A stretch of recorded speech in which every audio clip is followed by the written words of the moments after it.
Kementerian Pekerjaan Umum memastikan 63 lokasi sekolah rakyat siap dimanfaatkan pada tahun ajaran 2025 atau pertengahan Juli, di mana seluruh renovasi sekolah rakyat tahap 1A memasuki fase akhir dengan progres mencapai 98%. Menteri Pekerjaan Umum Dodi Hanggodo memastikan sarana dan prasarana sekolah rakyat tahap 1A secara nasional selesai 100% dan siap dimanfaatkan pada tahun ajaran baru 2025-2026 pada 14 Juli 2025. Di mana renovasi sekolah rakyat sudah mencapai 98% dan terdapat 63 titik lokasi di 22 provinsi di seluruh Indonesia. Penanganan sekolah rakyat tahap 1 dilakukan dengan merenovasi ruang-ruang sentra terpadu bangunan existing milik Kementerian Sosial, bangunan gedung aset pemerintah daerah, dan perguruan tinggi yang akan dialihfungsikan menjadi fasilitas sekolah rakyat. A, 1B, 1C sebenarnya cuma Juli, tapi kita bagi 3. 1A itu selesai mungkin pertengahan Juli kelar ya, sudah selesai. Secara average itu 93% plus lah ya, mungkin lebih kali ya, 98 ya, 98%. Dan itu ada sekitar 60 lokasi Bu ya, 63 lokasi. Sisanya masuk ke tahap 1B. Kenapa masuk tahap 1B? Karena kita berkejar dengan waktu tertentu. Jadi mana yang siap dulu kita kerjain dulu lah. Nah itu nanti harapannya dari Juli 1A, 1B selesai. Nah 1C itu baru dapat mandat awal-awal. Menteri Koordinator Bidang Pemberdayaan Masyarakat Abdul Muhaimin Iskandar optimistis keberadaan sekolah rakyat bisa memutus mata rantai kemiskinan di Indonesia. Ya, menurut Caimin, program sekolah rakyat merupakan salah satu upaya pengentasan kemiskinan lantaran menjadi salah satu bentuk pemberdayaan masyarakat melalui pemberian pendidikan berkualitas. Seperti diketahui, pelaksanaan program sekolah rakyat sebagai implementasi Inpres nomor 8 tahun 2025 tentang optimalisasi pelaksanaan pengentasan kemiskinan dan penghapusan kemiskinan ekstrim. Undang-Undang Dasar Republik Indonesia juga telah mewajibkan 20% anggaran APBN digunakan untuk menyelenggarakan pendidikan untuk masyarakat. Pengentasan kemiskinan, baik itu kemiskinan ekstrim menuju 0% tahun 2026 maupun menuntaskan kemiskinan hingga 4,5% pada 2029. Salah satunya dengan berbagai program pemerintah untuk mengurangi jumlah pengeluaran masyarakat, terutama kaum miskin dengan subsidi dan bantuan sosial.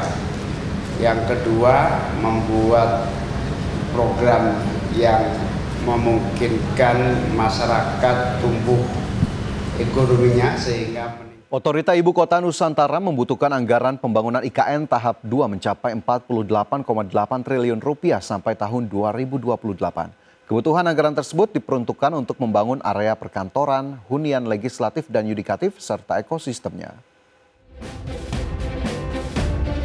Dalam rapat kerja dengan Komisi 2 DPR RI, Kepala Otorita Ibu Kota Nusantara Basuki Hadi Mulyono mengungkapkan kebutuhan anggaran pembangunan Ibu Kota Nusantara tahap 2 mencapai 48,8 triliun rupiah sampai tahun 2028. Secara rinci, kebutuhan anggaran pembangunan IKN pada tahun 2025 ini dikucurkan sebesar 14,4 triliun rupiah dan diperuntukkan bagi proyek di kawasan inti pusat pemerintahan IKN, seperti jalan sampai kawasan legislatif.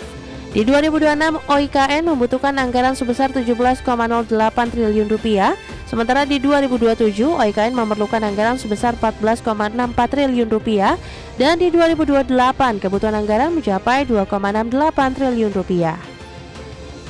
Basuki memastikan kebutuhan anggaran sebesar 48,8 triliun hingga 2028 diperuntukkan untuk membangun area perkantoran, hunian legislatif dan yudikatif, serta ekosistemnya. Apa yang ditugaskan pada kami oleh Bapak Presiden pada saat beliau menunjuk kami sebagai Kepala UKN adalah menyiapkan yudikatif dan legislatif lengkap, hunian, ekosistem, jalan-jalan, dan pendukung lainnya. Sehingga pada tahun 2028 beliau ingin semua trias politika yudikatif, eksekutif, dan legislatif sudah siap untuk dioperasikan.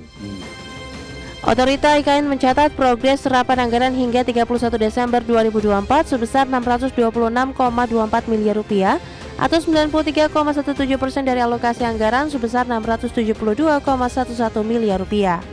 Selain itu, aset tetap yang dimiliki Otorita IKN per 31 Desember 2024 senilai 1,4 triliun rupiah.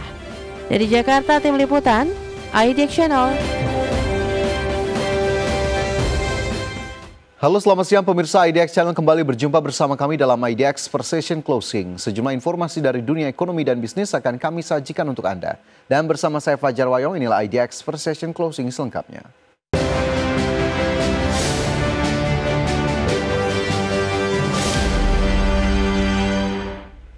Kita awali dengan informasi pertama, pemirsa. Pemerintah Indonesia masih melakukan negosiasi dengan Amerika Serikat terkait pengenaan tarif impor sebesar 32%. Pemerintah meyakini pengumuman yang disampaikan Donald Trump menunjukkan masih ada ruang negosiasi yang lebih panjang. Pemerintah Indonesia masih melakukan negosiasi dengan Amerika Serikat terkait pengenaan tarif impor sebesar 32%. Pemerintah optimis negosiasi dapat membawa hasil yang menguntungkan. Kepala Kantor Komunikasi Kepresidenan Hasan Nasbi mengungkapkan, saat ini tim negosiasi yang dipimpin Menko Perekonomian Erlangga Hartarto telah berada di Washington DC, Amerika Serikat untuk kembali melakukan negosiasi. Hasan menilai pengumuman baru yang disampaikan Donald Trump justru membuktikan masih ada ruang negosiasi yang lebih panjang. Pasalnya Trump memberi tenggat waktu pengenaan tarif impor tersebut mulai 1 Agustus 2025. Informasi pertama yang bisa saya sampaikan kepada teman-teman adalah bahwa sebenarnya jeda waktu 90 hari yang diberikan oleh pemerintah Amerika itu berakhir tanggal 9 Juli. Besok 9 Juli kan? Harusnya itu berakhir besok. Tapi kemudian dalam keterangan terbaru yang diberikan oleh Presiden Trump, itu kan dimulainya 1 Agustus. Itu artinya dia mundurkan waktu untuk memberikan ruang untuk perpanjangan diskusi dan negosiasi. Ya, dan dalam surat itu juga Presiden Trump juga nyatakan masih ada peluang untuk bicarakan ini untuk diturunkan. Sebelumnya, Presiden Amerika Serikat Donald Trump mengumumkan hasil negosiasi tarif impor terhadap 14 negara. Indonesia termasuk dalam daftar dengan tarif sebesar 32%. Trump meminta 14 negara termasuk Indonesia tidak membalas tarif impor dengan kenaikan bea serupa. Dari Jakarta, Dias Triawan, Dimas Fakih, IDX Channel. Wakil Ketua DPR RI Adis Kadir menilai kebijakan Presiden Amerika Serikat Donald Trump yang memberlakukan tarif impor 32% untuk Indonesia sebagai tantangan serius. Meski demikian, Adis meyakini Indonesia mampu melewati tantangan tersebut. Optimisme tersebut terbangun karena Indonesia memiliki pondasi ekonomi yang sangat baik. Namun ia mengingatkan pemerintah untuk segera merancang strategi keuangan yang tepat untuk menjaga stabilitas ekonomi nasional ke depan seiring dengan adanya kebijakan tersebut. Jadi memang ini satu tantangan bagi negara kita dan kita tahu bahwa setelah BRICS itu, KTT BRICS, Pak Erlangga, Menko Perekonomian juga diutus ke Amerika mungkin untuk negosiasi kembali. Tetapi seperti yang kita ketahui pengalaman-pengalaman yang lalu menghadapi COVID-19 yang baru lalu yang sangat berat, negara kita bisa melalui dengan baik. Jadi memang insya Allah pondasi ekonomi negara kita baik, cuman memang harus betul-betul diatur ke depan bagaimana strategi keuangan menghadapi ekonomi global yang